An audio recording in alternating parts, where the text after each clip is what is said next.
Actually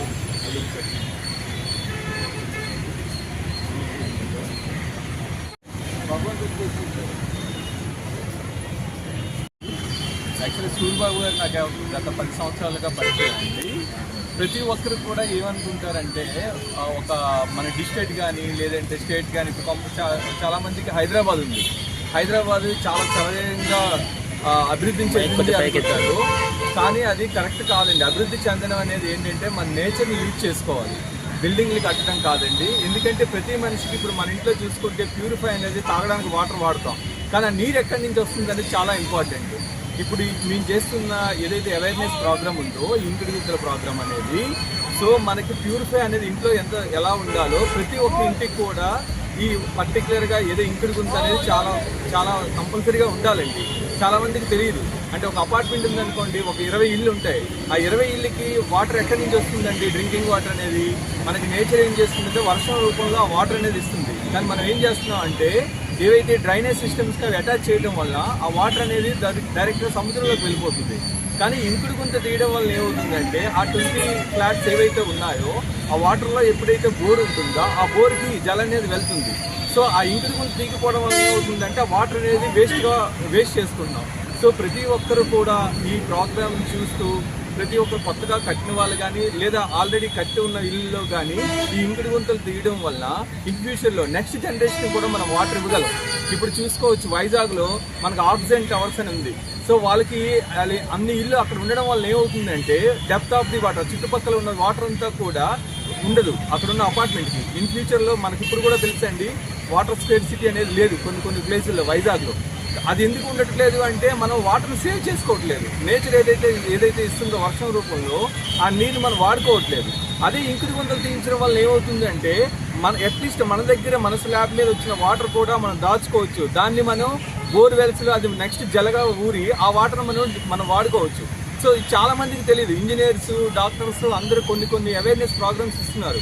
కానీ ముఖ్యంగా ఒక మనిషి బతకాలంటే తిండి కన్నా ముందు నీరు ఉండాలండి, గాలి నీరు ఉండాలి. ఈ నీరు అనేది చాలా ఇంపార్టెంట్ అనమాట. సో అందరూ కూడా ప్రజలు కూడా కొంచెం మేలుకొని ఇలాంటి ఒక ప్రోగ్రామ్ని ముందుకు తీసుకెళ్ళి మీ అందరి ద్వారా మీ మీడియా ద్వారా చెప్తున్నాము. దయచేసి అందరూ కూడా ఇంకుడు గుంతలు తీయించండి. నెక్స్ట్ జనరేషన్కి మనం వాటర్ ఇద్దాం. మన వైజాగ్ అనేది ఎప్పుడు కూడా న్యాచురల్ చాలా దగ్గరగా ఉంటుందండి అన్ని కంపేర్ అదర్ కంట్రీ సిటీస్తో పోల్చుకుంటే. సో వైజాగ్ అనే సిటీలో వాటర్ అనేది మనకి దొరకకూడదు అనేది ఉండకూడదు. అలా ఉండకూడదు అంటే ఏం చేయాలి? ఫస్ట్ ఇంకుడు గుంతలు ప్రతి ఒక్కరు తీయాలి. ఈ ప్రోగ్రామ్ అనేది పిల్లలు స్కూల్స్ టీచర్స్ చెప్తే చాలా ఫాస్ట్గా వెళ్తుంది, అలానే కాలేజీలో చెప్తే ఇంకా ఫాస్ట్గా వెళ్తుంది. సో ఈ ప్రోగ్రామ్ అనేది 1 by 1 ఎప్పుడైతే ఈ సోషల్ మీడియాలో ఈ పర్టికులర్ మనం ఎవరైతే మీ మీడియా ద్వారా నేను అందరికీ చెప్పింది ఏంటంటే అందరూ కూడా ఇంకుడు గుంతలు తీయాలి. నెక్స్ట్ జనరేషన్కి వాటర్ స్కేర్సిటీ అనేది రాకుండా మన వైజాగ్ పీపుల్ అందరూ మంచి నీరు తాగాలి అనుకుంటే మనం ఇంకుడు గుంతలు తీయించాలని మీ అందరి ద్వారా చెప్తున్నానండి. థ్యాంక్ యూ అండి. మహాకవి శ్రీశ్రీ రాసిన పాట గుర్తొస్తుంది.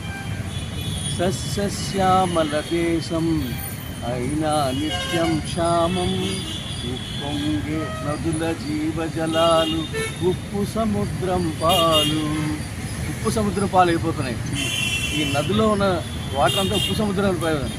సో అలాగా ఆ శ్రీశ్రీ అప్పుడే రాశాడు. సో దాన్ని ఆయన ఇప్పుడు నిజం చేస్తున్నారు. కాబట్టి మీరు తప్పకుండా కూడా ఆయన ప్రోత్సహించి 5 రోజులు 5 కార్యక్రమాలను కూడా ఇచ్చేసి మీడియా మిత్రులకి ప్రత్యేకంగా ఏంటంటే మీ ద్వారా తప్ప ఎవరి ద్వారా కాదు. ఎందుకంటే ఏదైనా సరే మీడియా ద్వారా వెళ్ళాల్సి అంటే దాని పేరులోనే ఉంది మీడియా అని. సో మీరే కనెక్టింగ్ పీపుల్ ఫర్ సర్వీస్ ఏదైనా సరే. సో తప్పకుండా మీరు కూడా కవర్ చేసి కొద్దిగా ప్రోత్సహిస్తారని ఆశిస్తున్నాను. Thank you so much. నేను ప్రస్తుతం సంఘమిత్ర సోషల్ సర్వీసెస్లో చీఫ్ ఎగ్జిక్యూటివ్ ఆఫీసర్గా పనిచేస్తున్నాను. సూరిబాబు గారు నాకు గత 22 years నుంచి కూడా నాకు బాగా తెలుసు. ఆయన చాలా కార్యక్రమాలు చేస్తుంటారు, అన్ని సేవా కార్యక్రమాలు. ఎలా అంటే ప్రతిరోజు ఒక 4 భోజనం పెట్టకుండా ఆయన భోజనం చేయరు. ఇన్ కేసు 4 ఒక రోజు మిస్ అయింది అనుకోండి, దానికి పైన ఆయనే వేసుకుంటారు. ఇప్పుడు 25 భోజనాలు మళ్ళీ పెట్టాలన్నమాట. అలా చేస్తారు. అలాగా అదొక కార్యక్రమం. అలాగే పండుగ రోజుల్లో చాలామందికి చలితో చాలామంది వణికిపోతుంటారు రోడ్ సైడ్లో. వాళ్ళకి ఏంటంటే టీ సప్లై చేస్తారు. ఒక గ్లాస్ ప్రత్యేకంగా వాళ్ళకి ఇచ్చి ప్రతిరోజు టీ ఒక 4 రోజుల పాటు వాళ్ళు ఆయన చేస్తుంటారు. అలాగే ఇప్పుడు చూడండి రోడ్డు మీద కొన్ని గొయ్యలు అవి ఉంటాయి. ఆ గొయ్యలను కూడా అంటే అవి ఏంటంటే యాక్సిడెంట్ జరుగుతుంటాయి. ఆ గోతులు తెలియకుండా కప్పుతుంటారు. అలా కూడా నాకు తెలుసు.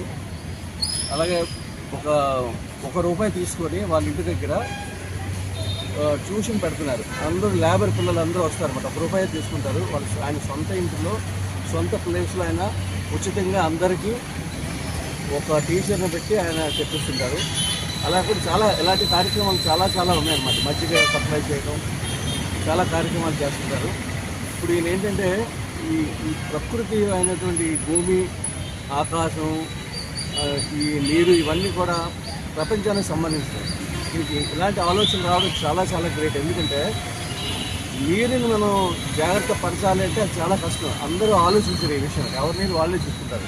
కానీ ఇప్పుడు ఇంకుడు గుంతలు తీయడం ద్వారా ఏంటంటే నీరు లోపల భూమిలోకి అబ్జర్వ్ అయ్యి అది మళ్ళీ బోర్లు తీసినప్పుడు అది మళ్ళీ వస్తుంది అన్నమాట. సో అలాంటి కార్యక్రమం మొదలుపెట్టారు. ఎందుకంటే మనం చూస్తున్నప్పుడు పల్లెటూరులో కానీ పట్టణాల్లో కానీ అంతా కాంక్రీట్ జంగిల్ అయిపోయింది. మీకు ఎక్కడ కూడా ప్రతి చోట మట్టి లేకుండా ఫుల్గా సిమెంట్ వేసి కప్పేస్తున్నారు. దానివల్ల ఏమవుతుంది, అబ్జార్బ్షన్ పోయింది ఏం ప్రాబ్లం వస్తుంది. సో దానికి అలాంటి బృహత్తర కార్యక్రమం నన్ను అడిగేది చాలా బృహత్తర కార్యక్రమం ఈయన చేపట్టాడు. అంటే ఒక విత్తనం వేయడం మొదలుపెట్టారు. అది ఎప్పుడైనా ఫలిస్తుంది అది. సో అలాగేంటంటే ఒక అడుగు వేశారు. 1000 అడుగులకి ఇలాంటి ఒక అడుగు, ఆ అడుగు కూడా ఆయన వేశారు. సో ఇలాంటి వ్యక్తి ఏంటంటే కాబట్టి ఈయన ఏంటంటే ఏది అనుకుంటే ఏది ఉపయోగపడుతుంది అనుకుంటే సమాజానికి అది అసలు ముందు అడుగు వేస్తారు, ఫస్ట్ అడిగేస్తారు. ఇది కాకుండా ఇప్పుడు బాల నేరస్తులనే అక్కడ ఇది ఉంది. అక్కడ ఏంటంటే ఈయన చాలామంది 18 సంవత్సరాల లోపల అందరికీ కూడా అక్కడ శిక్షలు వేస్తుంటారు. అక్కడ ఈయన వెళ్ళి మల్టిపుల్ ట్రైనింగ్ అని ఆయనకి ఇచ్చి అక్కడ ఒక 10 లక్షలు పెట్టి ఆయన సపరేట్గా ఒక మల్టిపుల్ సెంటర్ని ఒకటి ట్రైనింగ్ సెంటర్ పెట్టారు. అక్కడేమో వాళ్ళందరికీ ఎవ్రీ వీక్లీ ట్వైస్ ఆయన వాళ్ళందరికీ కోచింగ్ చెప్తూ, టీచింగ్ ఇస్తూ, టెక్నికల్ ట్రైనింగ్ ఇస్తూ మంచిగా ఉందని చెప్పి సొంత పిల్లలాగా ఆయన చూస్తారు. సో ఇలాంటి కార్యక్రమాలను చూసుకోవడం మేము ఏంటంటే ఆయన సపోర్ట్ చేయాలని అనుకున్నాం. సో మనం భగవంతుడికి సేవ చేయడం అంటే ఏంటంటే భక్తుడికి సేవ చేయడం. మేము అలాగా చేయలేకపోతున్నాం కాబట్టి చేసిన వాళ్ళకి చిన్న సపోర్ట్ చేయాలనే ఉద్దేశంతో మేము వస్తున్నాము. సో మేము ఇలా ఈ కార్యక్రమం సౌకర్యం కావాలని కోరుకుంటూ సెలవు తీసుకుంటున్నాం. Thank you. గత 22 సంవత్సరాలుగా వాళ్ళు సేవా కార్యక్రమం చేస్తున్నామని మొత్తం తోట ప్రజల్లోనే అవేర్నెస్ తేయడానికి, అది ప్రజల్లో మంచిగా ఎలా నడవాలి, ఏం చేయాలి, ప్రకృతిని ఎలా కాపాడుకోవాలి, ప్రకృతిలో మనం ఎలా ఉండాలి, ప్రకృతిని ఎలా పరిరక్షించాలని చెప్పేసి ఇలా కార్యక్రమం చేస్తున్నాము. అందులో భాగంగా లాస్ట్ 2 months బ్యాక్ ఒకటి ఏంటంటే మంచి సమస్యల పరిష్కార ఉద్యమాన్ని వాళ్ళు మొదలు పెట్టాము. ఇది బాగా ప్రజాదరణ వచ్చింది. అది కాకుండా ఇప్పుడు ఏంటంటే కొత్తగా సంఘమిత్ర మల్టిపుల్ టెక్నికల్ ట్రైనింగ్ సంస్థ స్థాపించాము. అది దాన్ని కూడా రన్ చేస్తున్నాము. ఇది కాకుండా కొత్తగా ఏంటంటే సమాజంలోనే ఇబ్బందులు పడుతున్నది ఇంకుడు గుంతల గురించి అని చెప్పేసి కాన్సెప్ట్ తీసుకున్నాము. ఈ జల సంరక్షణ అనేది అని చెప్పేసి అది ఇంకుడు గుంతల గురించి ఏంటంటే 100 గజాలు ఉన్న ప్రతి ఇంటికి ఇంకుడు గుంత ఉండాలని మా సిద్ధాంతం. ఎందుకంటే భూమిలో దేవుడు ప్రకృతి ఏమించి నీరు ఇస్తున్నాడు. ఆ ఇచ్చిన నీరు ఏమంచి మంచివాళ్ళు, ధర్మంగా ఉన్నవాళ్ళు భూమిలోకి ఇంకుడు గుంత ద్వారా పెడుతున్నారు. మరి అదే భూమిలో పడి తీసుకుంటున్నారు. కానీ అధర్మంగా అంటే అవగాహన లేని వాళ్ళు, తెలియని వాళ్ళు ఏం చేస్తున్నారంటే ఆ నీళ్ళు పుల్లికాలంలోకి వదిలేస్తున్నారు. అంటే ప్రాణాధారమైన నీరు, అతి విలువైన నీటి నుంచి పుల్లికాలంలో పంపించేస్తే ఆనాడు 10 అడుగుల్లో ఉన్న నీరు ఇప్పుడు పాతాళానికి వెళ్ళిపోయింది. ప్రకృతి పద్ధతిగానే ఉన్నారు, మానవులే కరెక్ట్గా లేరు. దానివల్ల ఏంటంటే ఈ నీటి సమస్య ఇబ్బంది పడుతుంది. ఎండాకాలంలో నేమంచి బోర్లు అడుగుకి వెళ్ళిపోతున్నాయి. అడుగుకెళ్ళి అని చెప్పేసి ఒకళ్ళ నుంచి ఒకళ్ళు ఏంటి లోతుకి వెళ్ళిపోతున్నారు. 20-30 ఏళ్ళు, 50 ఏళ్ళు, 100 ఏళ్ళు హైస్ట్ ఉండేది. ఇప్పుడు హైస్ట్ 1000 అడుగుల దాకా వెళ్ళిపోయింది. అది అంటే పాతాళానికి వెళ్ళిపోయింది నీరు.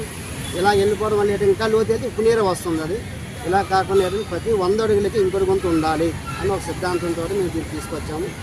అలాగే ఇది కాకుండా ఏంటంటే ప్రతి ఇంకుడు గుంత ఉన్నదని తెలియడానికి గవర్నమెంట్ వారు కానీ, మున్సిపాలిటీ వారు కానీ ఎన్ఓసి సర్టిఫికేట్ అంటే నో అబ్జెక్షన్ సర్టిఫికేట్, ఇంకుడు గుంత లోపలి భూమి లోపలి నీరు తీసి వాడుకునేందుకు ఎన్ఓసి సర్టిఫికేట్ వాళ్ళకి ఇష్యూ చేయాలని చెప్పేసి. ఇంకుడు గుంత ఉన్నదంటే ఎన్ఓసి వీళ్ళకి ఉన్నట్టే. ఇప్పుడు డ్రైవింగ్ లైసెన్స్ ఉంది, డ్రైవింగ్ చేయాలంటే లైసెన్స్ ఉండాలి. అలాగే భూమి లోపలి నీరు తీయాలంటే వాళ్ళకి లైసెన్స్ ఉండాలి. అంటే లైసెన్స్ బట్టి ఎన్ఓసి. ఇంకుడు గుంత ఉన్నదంటే ఎన్ఓసి ఇచ్చినట్టే. అది ఇలా ఉన్నది. అలాగే 3వది ఏంటంటే 3 నెలలు వాళ్ళకి ప్రజలకి ఏంచి హెచ్చరిక చేయాలి. ఈ 3 నెలల్లో ఇంకటి కొంత పెట్టాలి. ఒకవేళ పెట్టని పక్షంలోనే 3 వాటర్ కనెక్షన్ అంటే బోర్వెల్ వాటర్ డిస్కనెక్ట్ చేయాలి. కుళాయి నీళ్ళు కూడా కట్ చేసేయాలి. అంటే ఈ నీటి విలువ, ఈ వర్షపు నీటి విలువ తెలియజేసేందుకు వాళ్ళకి తెలిస్తే వాళ్ళు పరివర్తన వచ్చి ఆటోమేటిక్ వాళ్ళు ఏంటి ఇంకొక కొంత డెఫినెట్గా చేస్తారు. ఇప్పుడు గవర్నమెంట్ మ్యాండేట్ పెట్టింది ఎవరికి, కొత్త బిల్డింగ్లు పెట్టింది అనుకుంటే 95% ఉన్న పాత బిల్డింగ్ల పరిస్థితి అలాగే పోతుంది నీరు. అది దానివల్ల ప్రాబ్లం నీరు సమస్యలు అయితే అవుతున్నాయి. అలాగే రాజకీయ నాయకులు ఏంటి ప్రతి అమావాస్యకో పుణ్యానికో వచ్చేసి ఆయిబాయి అని చెప్పేసి వెళ్ళిపోవడం కాకుండా ప్రతి వాళ్ళ ఏరియాలో ఎవరు ఏ ఏరియాలో అయితే గెలిచారో ఆ ఏరియాలో నుంచి వెళ్ళి వాళ్ళకి ఏంటంటే ప్రజలు అవగాహన కలిగించాలి. ఎందుకంటే వాళ్ళ ఒక నాయకులుగా ఒక సేవకులుగా వాళ్ళు ఏంటంటే ఈ ఏరియాలో పెట్టడం మంచిదని చేసి చెప్తే వాళ్ళు ప్రజల్లో పరివర్తన వస్తుంది. అలాగే ఇది కాకుండా గవర్నమెంట్ ఆఫీసుల్లోని ప్రతి గవర్నమెంట్ ఆఫీసుల్లోని పెట్టాలి. అలాగే రైతు బజార్లోని మన జీవీఎంసీ చెత్తబడుల్లో కూడా ప్రచారం చేస్తున్నారు. ప్రచారం ముమ్మరం చేయాలి. ఇంకా ఎంత ఎక్కువ చేస్తే అంతలో పబ్లిక్లో అవేర్నెస్ వస్తుంటుంది. అలాగే ఏంటంటే ఒకవేళ 60 అడుగుల రోడ్లోని పెద్ద రోడ్లో ఉన్న దగ్గర ఏంటంటే ప్రతి 100 అడుగులకు ఒక దగ్గర ఇంకోటి కొంత తీయాలి. అంటే ఒక రెసిడెన్షియల్ ఏరియా ఉన్నదంటే 30% ఆఫ్ ద ప్లేస్ ఓన్లీ రోడ్లే. ఆ రోడ్లో నేను 65 అడుగులు రోడ్ దాటింది అనుకోండి, అది పెద్ద సైజు డెఫినెట్గా 100 అడుగులు 100 మీటర్లకు ఒక ఇంకొకటి తీస్తే డెఫినెట్గా ఆ ప్లేస్లో ఉన్న నీరు భూమిలోకి వెళ్తుంది.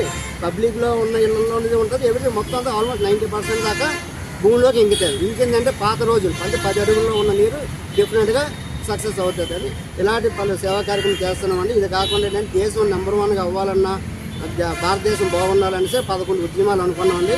నెలకొక ఉద్యమం చొప్పున ఇది ఇంకుడు గుంతల గురించి జల సంరక్షణ ఇది మొదలు. ఇది ఒక 5 రోజులు జరుగుతుంది ఒక్కొక్క కాన్సెప్ట్ మీద.